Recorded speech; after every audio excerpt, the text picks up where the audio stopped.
ഒരെണ്ണം കേൾപ്പിച്ചുതരാം. അവരുടെ ഉടായ്പ തീർന്നിട്ടില്ല. പബ്ലിക് യൂണിവേഴ്സിറ്റിയിൽ ടൈപ്പ് ഉള്ളത് TUBയും TUMഉം RWTH ആണ്. ഈ RWTH എന്ന് പറഞ്ഞാൽ ഞാൻ പഠിക്കുന്ന യൂണിവേഴ്സിറ്റിയാണ്, പബ്ലിക് യൂണിവേഴ്സിറ്റിയാണ്. ഇവിടെ അവർക്ക് ടൈപ്പ് ഉണ്ടെന്നാണ് ഇവർ പറയണത്. ഓരോ പബ്ലിക് യൂണിവേഴ്സിറ്റി പോർട്ടലിലും റിക്വയർമെന്റ്സ് എന്ന് പറഞ്ഞ സംഭവം കൊടുത്തിട്ടുണ്ട്.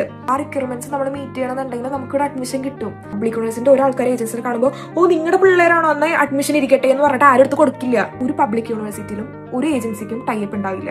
നിങ്ങൾ പലതും പറഞ്ഞ ഏജൻസി പറ്റിക്കും. അതേപോലെ തന്നെ ഈ 2 ലക്ഷം വാങ്ങിയിട്ട് ആകെ 3 യൂണിവേഴ്സിറ്റിയിൽ ഇവർ അപ്ലൈ ചെയ്യണുള്ളൂ. പറഞ്ഞ യൂണിവേഴ്സിറ്റിക്ക് അപ്ലൈ ചെയ്യാൻ വേണ്ടിയിട്ട് ഫീസ് ഇല്ല, ഫ്രീ ആണ്. വേറെ കുറെ യൂണിവേഴ്സിറ്റി ഉണ്ട് ഫീസ് കൊടുത്ത് അപ്ലൈ ചെയ്യേണ്ടത്, അതിലേക്ക് അവർ അപ്ലൈ ചെയ്യുന്നില്ല. നിങ്ങൾ ചെയ്യേണ്ടത്, നിങ്ങൾ പൈസ കൊടുത്തിട്ടുണ്ടെങ്കിൽ അതിനുള്ള പണി അവർ എടുക്കുന്നുണ്ടോ എന്ന് നിങ്ങൾ ഉറപ്പുവരുത്താം. ഏജൻസി ത്രൂ പോകേണ്ടതൊക്കെ ഉള്ളത് നിങ്ങളുടെ ഇഷ്ടമാണ്.